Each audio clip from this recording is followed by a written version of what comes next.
Welcome,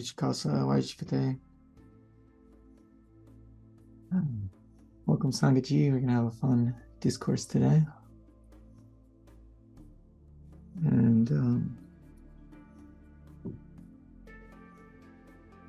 little bit of music as well. So we'll just get started like this. Everywhere I look, I see the 3D trying to deceive me and make me believe I am free. Who am I to believe the lie of duality that lays before my two eyes? And that's not a riddle, for the path is not to the left and the path is not to the right. The path is right in the middle. And that's not a riddle. You see, walking that middle path is a tightrope into the needle of the eye of the storm of he who performs this entire drama, this play, this Leela between the divine and man. Did you know that you could just Google the definition of enlightenment? Really, you could just Google it right now. Satori, Nirvana, Yoga, Divine Union, Self-Realization, Illumination, Moksha, Samadhi, so many, many names. And everybody on the internet seemingly knows what it means. But how can you really define and confine an infinite mind to a few characters and lines within a dictionary that makes extraordinary extraordinary? You see, the masters say it is only something that can be experienced. You can't read about it. You can't hear about it. You can't watch it. You have to experience it within yourself. And it requires focus, intense focus, absolutely, actually, an insane level of focus in a world that only seeks to distract you. In today's attention economy, everybody is vying for your views and your likes. Cash in hand, massive corporations and governments alike are bidding against each other, fighting for your attention. And as a result, focus and concentration has never been lower. Marketers leverage psychological tactics to coerce people into buying their goods, and now companies are using algorithms to manipulate people into using their products and services almost literally against their will. Have you ever tried to stop scrolling recently? Or maybe you know somebody that's addicted to that latest mobile game, grinding for that next achievement. Then you know exactly what I'm talking about. These algorithms know you better than you know yourself sometimes. It's that crazy. And thus people suffer from ADHD, have anxiety or fidgeting, and sadly as a result from the overstimulation of the simulation, have had their attention span slowly but surely obliterated as we race to the bottom of our next dopamine fix. Did you know that millennials, which is 27 to 42 years old, have an active attention span of 1.9 seconds? And Gen Z is not much better because they're 11 to 26-year-olds and they have an attention span of 1.3 seconds on average. By comparison, a goldfish has an attention span of 9 seconds on average. That's right, folks. A freaking goldfish probably has a more profound meditation practice than most of Western society. So let's just soak that in for a second, or 9 to be exact. 1.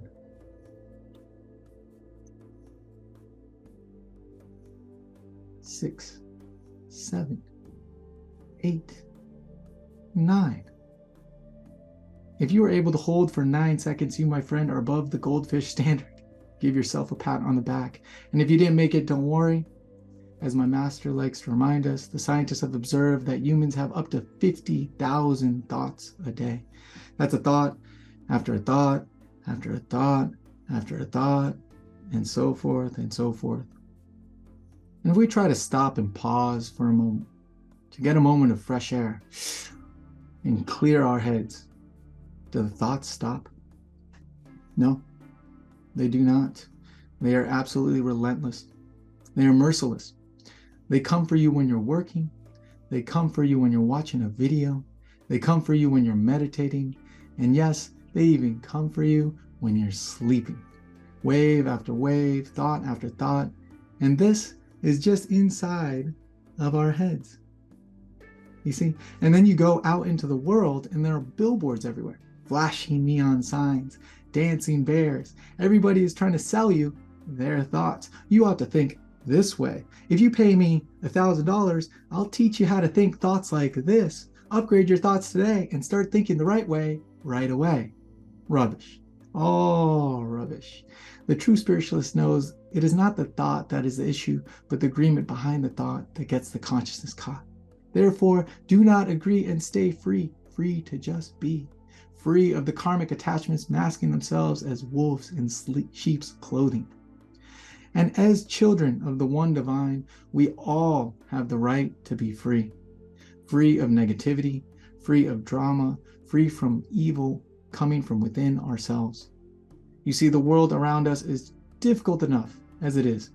So please do the inner work to create a sanctuary of peace within yourself so that you don't have to be affected by these trials and tribulations of this ever-shifting outside world.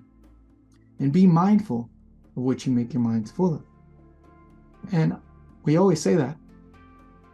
But even if you're mindful, Maya, the illusion, still finds a way to come to your doorstep. For instance, one may not watch the news, but someone who is afraid of what's on the news will tell you what's going on in this crazy world. One may not hang around people who create drama in their lives, but others who do may tell you all the problems so-and-so created for them.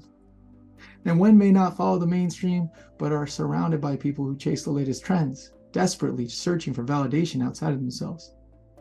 You see, and that's not to say any of these things are right or wrong, for each walks to their preordained destiny based on their individual karma. In the scripture, it says, "Tell me, what can a mere mortal do? Whatever pleases God is what he causes us to do. If it were in our hands, we would grab up everything. Whatever pleases God, that is what he does. But through ignorance, people are engrossed in corruption. If they knew better, they would save themselves. Deluded by doubt, they wander around in the 10 directions. In an instant, their mind goes around the 4 corners of the world and comes back again. But those whom the Lord mercifully blesses with his devotional worship, O Nanak, they are absorbed into the Nam." Look, forgive them. If they knew better, they would do better. Look again and forgive yourself, because if you knew better, you would do better. Sangat, you may know better. We may know better. You may know not to engage in lustful desires. You may know not to be angry and frustrated with your loved ones. You may know not to be selfish and greedy. You may know, okay? You might, and you may not. But you may know better, and yet the mind still wanders in 10 directions. You may know better, and yet the mind still falls for temptations. You may know better, and yet the mind still engages in ignorance. You may know better, and if you're lucky, a voice in your head might even come to you and tell you not to do that, and yet the mind still does what it knows not to do. Really? Like, even when you're getting direct guidance, you're still not following Hukum. Come on, man. That's ego. That's ego. But like we said before, what can the mere mortal do? Hey, nobody said this path was easy. However, there is a way out. And the way out is through the way we came in, through the Shabad, the vibration of creation, through training the mind to focusing on the one divine. Our karma is undone when you are one. For the one that chooses to be one is the chosen one, and that one will increase their awareness.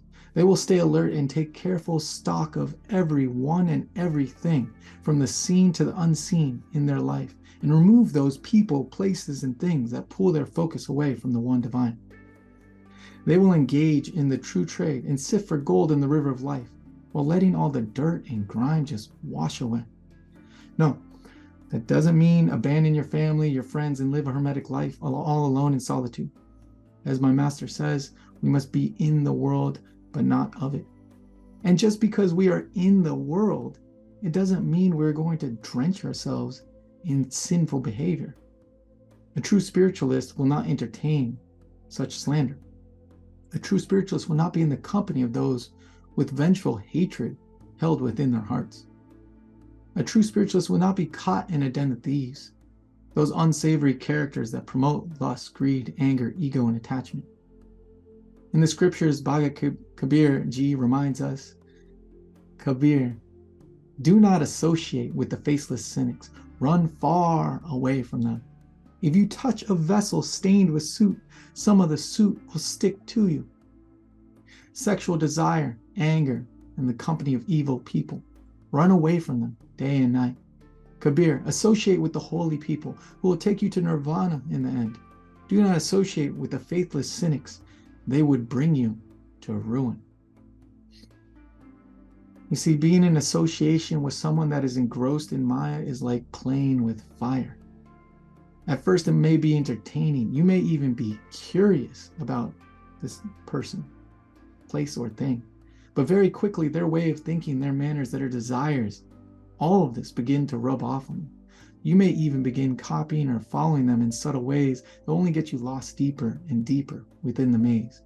You see, each individual is an entire universe. So don't get lost outside of yourself in someone else's distorted reality.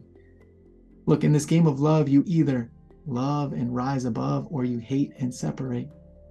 The true spiritualist separates from the hate to rise above in the love. So find those people that inspire you, uplift you, and encourage you to be the best that you can be. Change those social media feeds that you follow from ones that entice your lower animalistic behavior, that tempt you, that create desires within you, that incite anger, fear, or greed within you, with those social media feeds that remind you of the divine path, of a more beautiful existence, of a higher possibility. It's just that simple. We must be aware of Maya's weapons, false reflections, projecting deceptions. Those that aren't alert will receive their lesson. Those in the know maintain their blessings. Remember, you are what you eat. That's what our moms told us. These social media feeds are feeding your mind. The thoughts that you think when you consume content stick with you on the most subtle layers and will come back to attract and distract, to take you off track. You have to fight back. We must be spiritual warriors to rise above the waves of samsara. Those whom are brave enough to even take one step towards the crashing waves of Bhavsagar. The divine will come running towards them to help ferry them across safely. So be brave. And we must ask ourselves, how do we fight back? By not fighting. As my master says, do not fight the thoughts, redirect them. You must train your mind to focus in the middle of all the hocus pocus. The easiest way to do this is to find time for yourself to chant the name of the divine out loud, or at least loud enough so that your ears can hear it. And the name of the divine is in whichever way you connect with the divine, your personal connection with a higher power, whether that be Jesus, Buddha, Allah, Vaheguru, or whichever way that you have your connection to source, universe, etc. And so redirect those thoughts into the Shabad, the mantra, and watch all stories meet their end.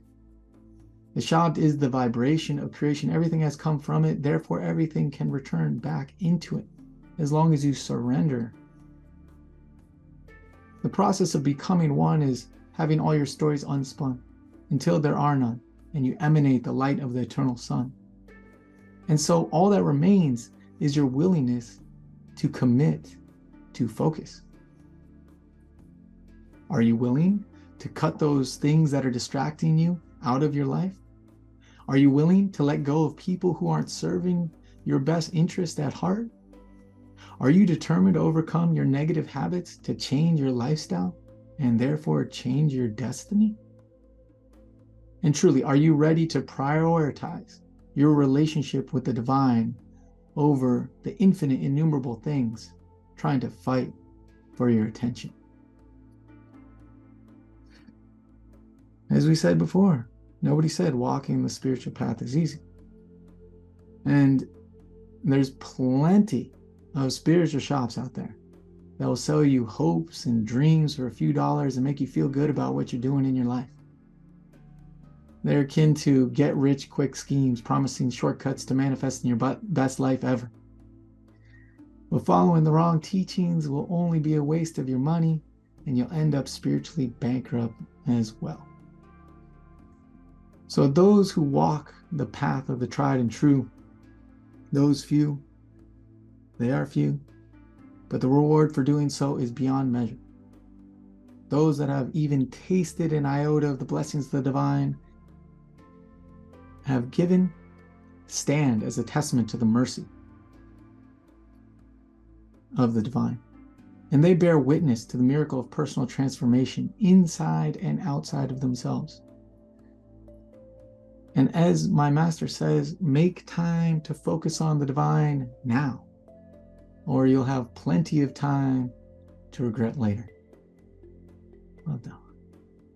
And in the scripture it states, do not praise the world, it shall simply pass away. Do not praise other people, they shall die and turn to dust. Aho, aho, hail, hail to my Lord and Master. As Gurmukh, forever praise the one who forever is true, independent and carefree. Making worldly friendships, the self-willed manmukhs burn and die. In the city of death they are bound and gagged and beaten. This opportunity shall never come again. The lives of the Gurmukhs are fruitful and blessed. They are committed to the true word of the Shabad. Their souls are illuminated by the Lord, and they dwell in peace and pleasure. Those who forget the word of the Guru Shabad are engrossed in the love of duality. Their hunger and thirst never leave them.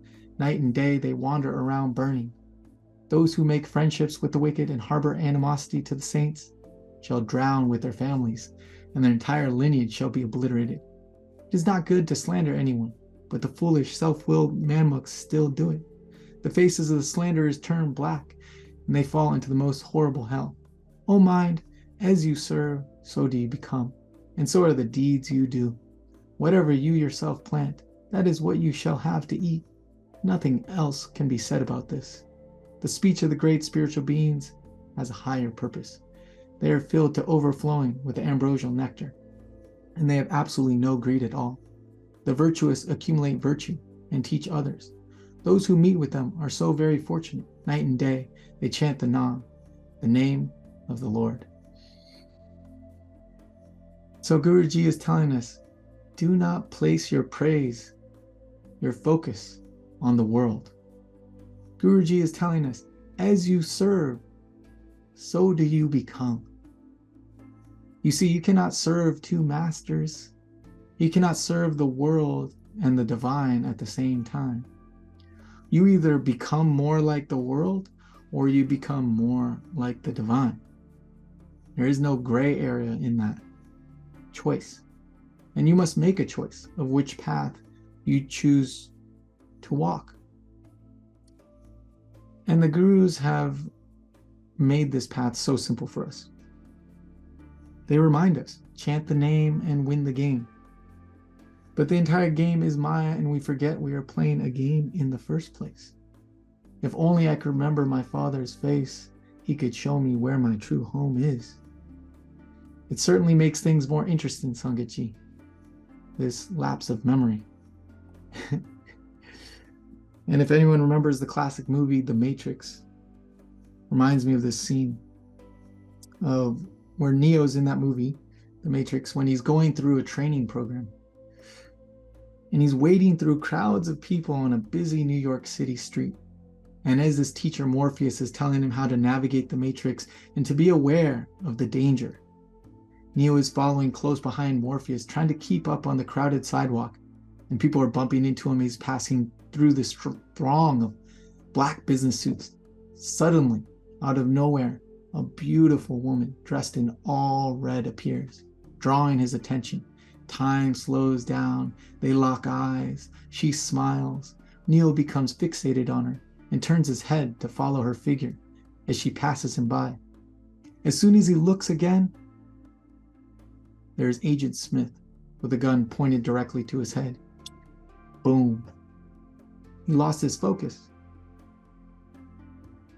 Maya was able to distract him. And in that little moment, Maya took advantage of his weakness. Neo is attracted and distracted by the woman in the red dress. He lost his focus and ended up putting himself in a compromising position. And so we must contemplate on why we are attracted to these things that we know do not serve us for our highest good. Attracted to these distractions that pull our attention away from liberating ourselves from bondage. And there's nothing wrong with necessarily honoring the beauty of the divine in a beautiful woman or in something that is beautiful. It is when we're attracted and attached to that we get into trouble. And so what emotional attachment do we have that keeps us attracted to anger, resentment, and revenge? What lustful desires do we have that keeps us attracted to sexual deviancy, binge eating, or craving power? What egotistical dreams do we have that keep us attracted to seeking validation, hierarchy, and putting others down? And this list goes on and on and on and on. Attracted to all of these distractions. And we know these things aren't good for us. But we've trained ourselves to be attracted to them for some instantaneous gratification that is as fleeting as our little lives. Like someone that drinks alcohol, they must convince their minds that the poison tastes good and is in some way beneficial to them. And if you never tasted alcohol before, just know that to a tongue, it actually tastes horrible. It is literally poison to the human body and one of the most dangerous drugs to the human mind, body, and spirit that one could take on a regular basis. Science backed, and the gurus also spoke of this as well. You literally have to deceive yourself into thinking it is good for you. And in the same way, through our countless lives or through our countless reincarnations, we have trained ourselves to believe that these sinful actions that we're taking are somehow beneficial to us. Somehow we've convinced ourselves that maybe when we get angry, we think that we're going to scare other people and we're going to get our way.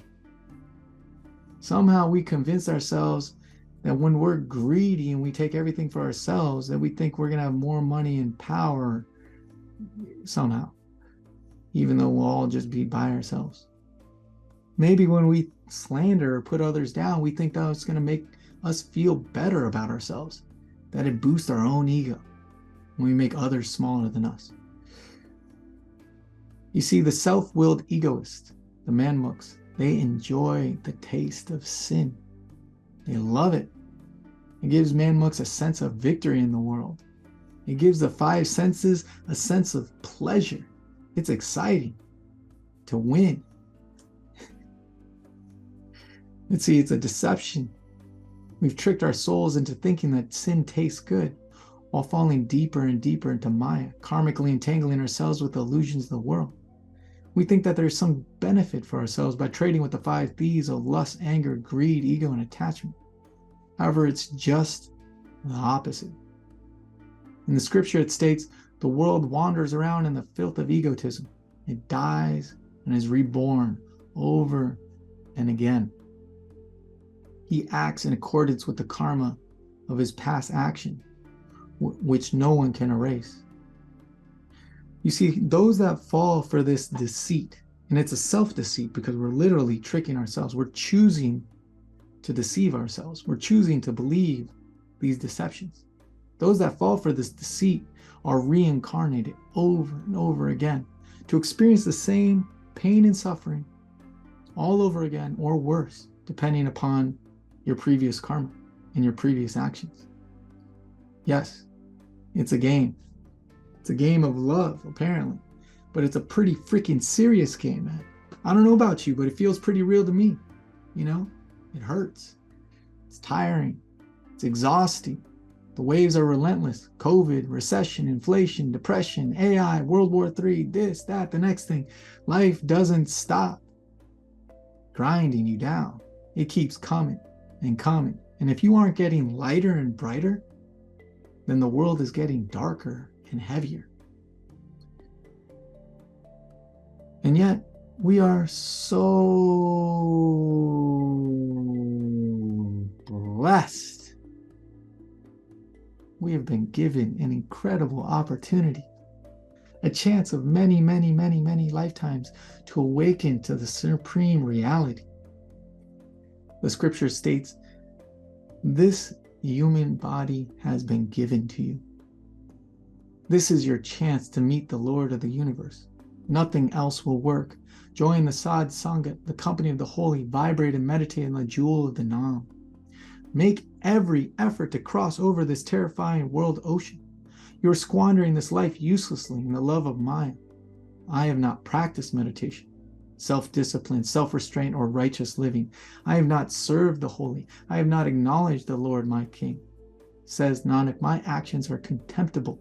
O Lord, I seek your sanctuary. Please preserve my honor.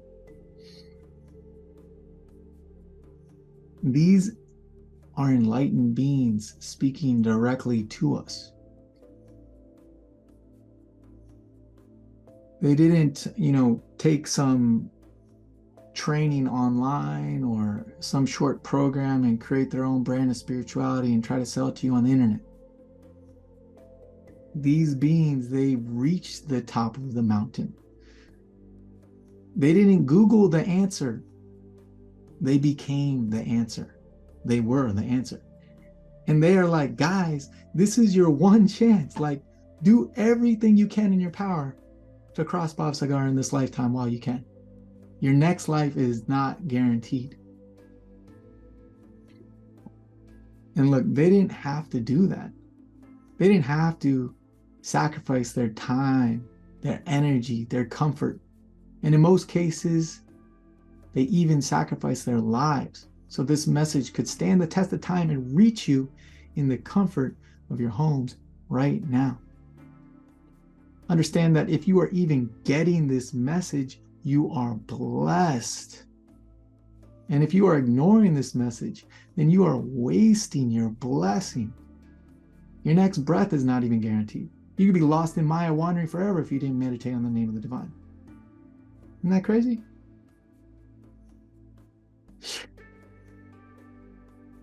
And so, luckily, the solution is simple. Through the repetition of the Shabad, we retrain our minds to find the sweetness in the name of the divine. Through this process, we become cleansed, cleared, and purified to lead a more virtuous life. This virtue, this vibration that we cultivate within ourselves, this will attract the Sad Sangat into our lives, that spiritual community. And inside, we'll find the company of holy. And there, you will receive the blessings, which will lead you towards true liberation. And so there's good news, great news, for those that walk the path with devotion. In the scripture, it states, those whose inner beings are attached to the Lord's love are liberated. They control their sexual desires, and their lifestyle is the self-discipline of truth. Through the word of the Guru Shabad, they meditate forever on the Lord. This devotional worship is pleasing to the Lord. O Nanak, through the Shabad, God is known. Meditate on the Nam, day and night. As my master says, meditate, meditate, meditate. Elevate your mind state to dream awake and dream a beautiful dream. One where you are free from these distractions that pull you away from the divine. One where you have the strength, the wisdom, and the willpower to overcome the mind. One where the name of the divine is the sweetest taste you could ever savor. And nothing else can even come as a close second. That is bliss. Protect your bliss.